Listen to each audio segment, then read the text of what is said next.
In this video, we're going to look at something called the integral test. This is an important test for deciding if a series converges or diverges, and it's going to be useful in a large number of situations and is eminently computable. So let's take a look at what it says. So what we're going to do is we're going to compare our series to a Riemann sum. So we suppose that we have a function f of x where we suppose that f is continuous for all x, let's say from 1 to plus infinity, and it's non-increasing on an interval of the form n to plus infinity, where n you're allowed to choose it large enough so that the statement is true, right? So it's allowed to wiggle for small values of x, but then once x gets to be sufficiently large, it needs to be non-increasing.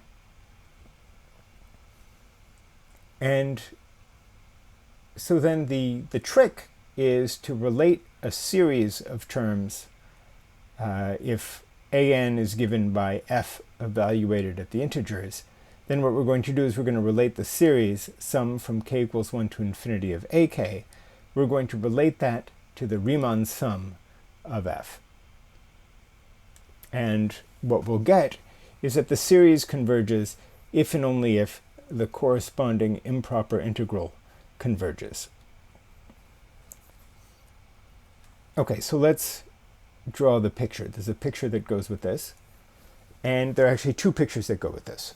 One is about the series being bounded above by the integral, right? So look here.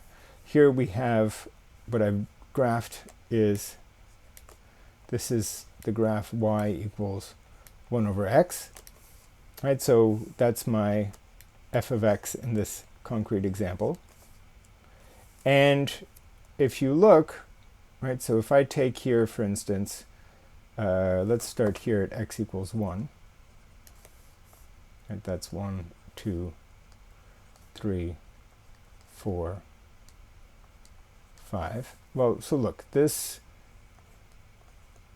rectangle has width 1, and there we have a1, right? That's, remember, an is equal to f evaluated at n for each integer n. So that's a1 right there. So that rectangle has height a1 and has width 1. So that first rectangle, that one has area a1. This second rectangle, let me change colors here, right? The second rectangle has height right there. That height is a2, and its width is 1. So its area is a2. My third rectangle has height a3, so its area is a3. So that means that the area shaded in blue by my rectangles, right? So the area of my blue rectangles, that's going to be a1 plus a2 plus a3 plus etc. Right? So this is the area here is given by my little blue rectangles. It gives me the series. Right? That wants to be the series. But my integral, right, this integral is above it. So what that means is if I want to take, let's say, well, let's start here at 1.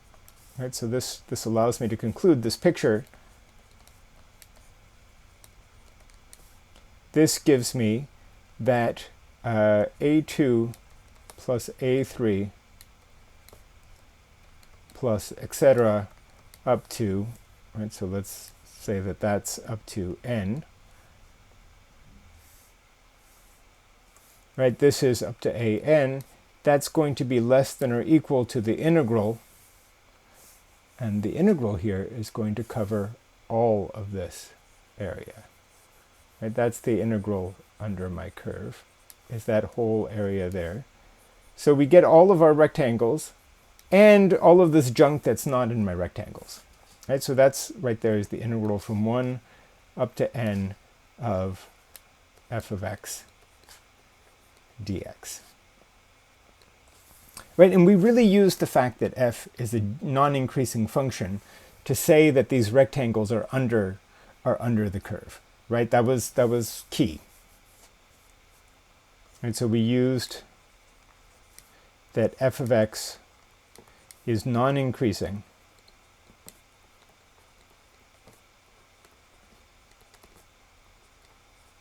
right, to justify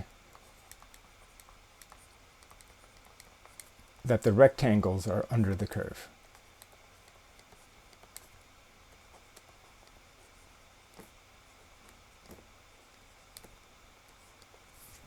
Okay, so that means that if this guy on the right here has a limit, and so if he has a limit,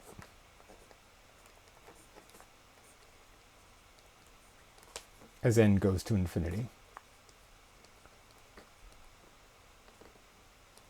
then this left-hand side is bounded, and we can use the monotone convergence theorem to argue that there's a limit as n goes to infinity. Right? So if the integral is finite, then the series converges. Right? It can't run off to infinity. It's trapped. It's trapped, so it has to have a limit. And that allows us to conclude that if this integral has a limit as n goes to infinity, so if that improper integral converges, then the series also must converge. Okay, we can make the opposite picture. So that's what the next one is, right? So this one was a series bounded by the integral. We can also get the integral bounded by the series. And so this is, in some sense, the opposite of what we just had. So let's take a look here, right? So here we have the integral bounded by the series. What I mean by that, right? So here we have 1, right, there's 1. Here we have 2, 3, 4, 5, 6. This is a rectangle of height A1. So that one has area A1, A2, A3, A4, A5, etc. Right, so what I'm doing is instead of making my rectangles to the left, I'm making them to the right. And if I make them to the right, I find myself with the opposite inequality, which is that if I look at A1 plus A2, and I keep going, and I go up to AN, well, that is clearly bigger than or equal to the integral from 1 to n plus 1, right? So here, if you, for instance, if you look at what happens when I stop at A6, right? I stop at 6 over here. That guy was A5, area A5. So if I stop at AN, I need to take my integral up to there, which is n plus 1. So my integral, if I add up A1, A2, etc. up to AN, I'm greater than or equal to the integral from 1 to n plus 1 of my function f of x dx, which means that if this right-hand side fails to have a limit, then my series has to run away to infinity, right? So if the series, sorry, not the series, if the integral, if the limit as n goes to infinity of the integral from 1 to n, or n plus 1, let's put n plus 1 for now, f of x dx equals infinity, then the series diverges. Because it has to get big and big and big and big, and is pushed away to infinity. It's like it's getting chased to infinity. So that's what happens if we have this relationship between the Riemann sum giving us the series. So then the Riemann sum allows us to interpret this by an integral. Okay, we'll see a couple of examples of how to use this, a couple of simple examples. And then we're going to see a class of examples that's so fundamentally important, it gets its own section. Okay, so here, let's take a look at a first example, which is this series k equals 1 to infinity of k times e to the negative k squared. So here, it's pretty clear what the function should be. We should take f of x equals x e to the negative x squared. And now we just need to check that the hypotheses of the integral test are verified. Right, and if you recall, the integral test required something continuous. This is perfectly continuous, there's no problem. And the other thing we need is that it is non-increasing. Right, so let's take a quick look at what f prime of x is. Right, the derivative of this thing, well, we're going to hit it with the product rule. So the derivative of x is 1. I get e to the negative x squared, and then I get minus x times the derivative of e to the I guess plus, but that guy gives me a minus sign. I'm going to get 2x squared e to the negative x squared. So I'm going to get 1 minus 2x squared times e to the minus x squared. And from this we see then once x is larger than 1 over root 2, this whole expression is going to be negative. But at the very least, we don't care about the 1 over root 2. What we care about is for big X, right? So for X big, f prime is negative. So we're good. Right? So for big X, f prime of x is negative. So that means we can apply the integral test. Right? So we can apply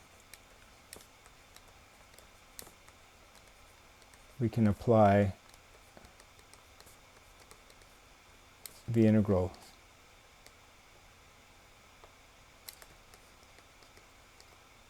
test.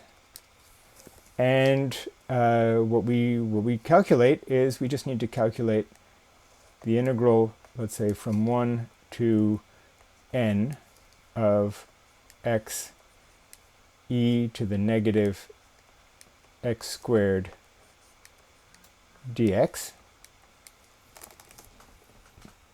And good, so here we recognize this as an integral that we want to do by u substitution.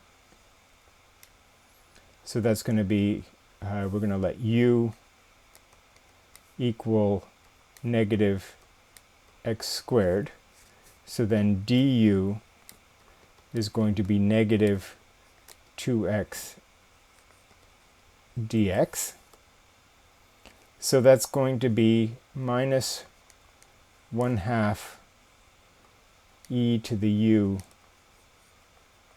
du, and we're going to have to figure out what our limits of integration are.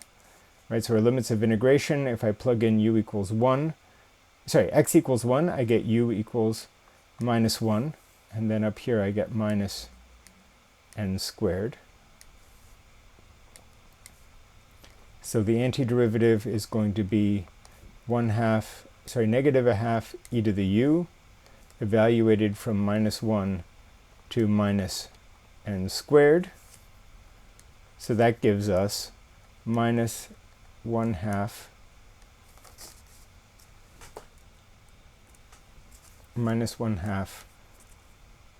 e to the negative n squared minus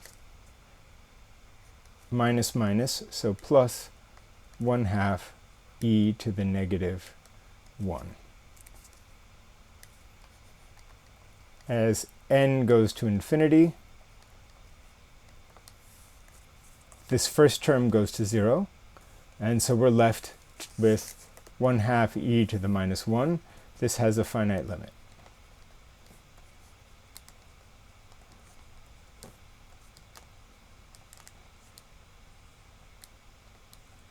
So that means that the series converges.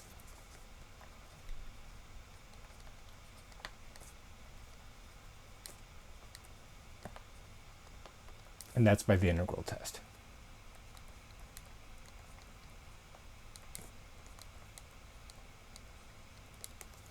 Okay, so that's a first example of using this integral test, right? So the idea was we found a function that gave us the formula for our sequence. We found the integral of this function. Well, I guess first we verified that the function was non-increasing, and then afterwards we went and we evaluated that integral.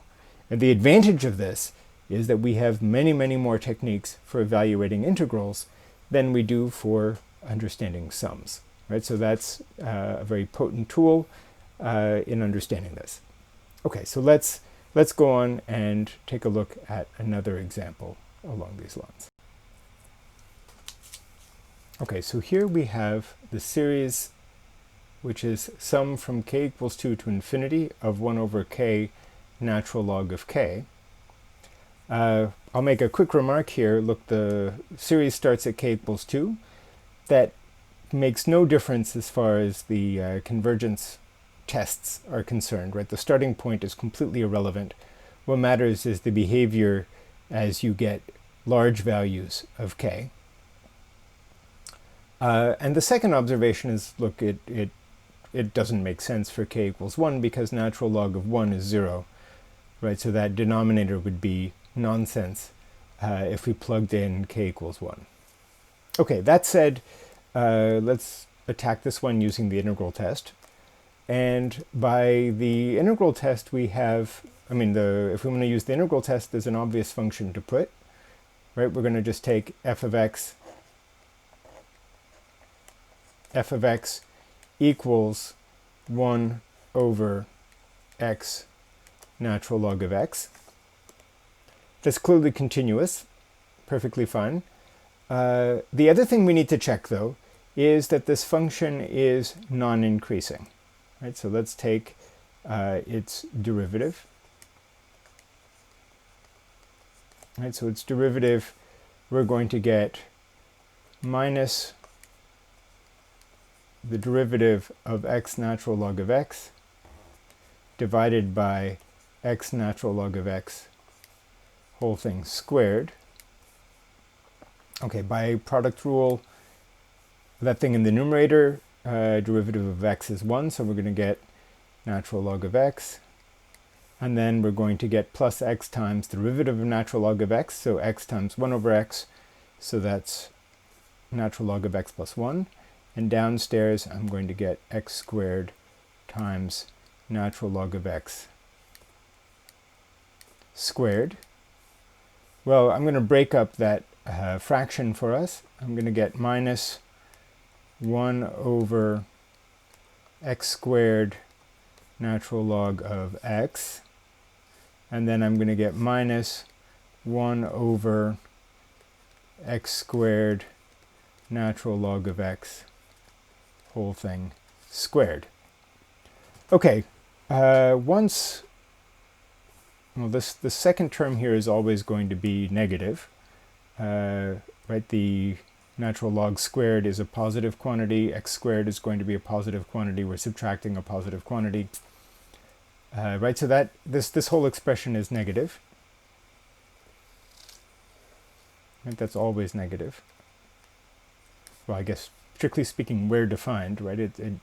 It's not defined in various places. This term right here is going to be also going to be negative once x is larger than 1, right? So that's once this is also negative when x is bigger than 1. And all we need for our integral test is that this derivative is negative eventually, right, when x is huge. So we're good, right? We can apply the integral test.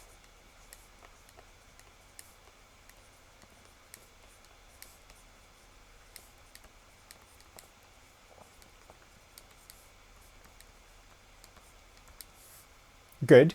So now what we do is we just go ahead and calculate that integral, right? So we need to integrate from, let's start at 2 here and go up to n. We want to integrate 1 over x natural log of x dx. And here again, we're going to use a trick with the u substitution. We're going to set u equals natural log of x. So du is going to be 1 over x dx. So here we're going to get the integral of, so that guy becomes 1 over u du. We're going to get it from natural log of 2 to natural log of n, right? Because we plug in x equals 2 into the u formula. We plug in x equals n into the u formula to get the new limits of integration. And then now we integrate this. We're going to get natural log of u evaluated from u equals natural log of 2 to natural log of n. So that's going to be natural log of n minus natural log of 2. Well, as n goes to infinity, natural log of n goes to plus infinity. So natural log of n is also going to plus infinity. Right, that's going to plus infinity as n goes to infinity.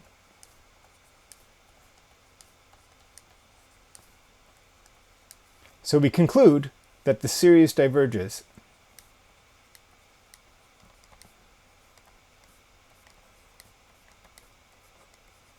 Right, the series diverges by using the integral test.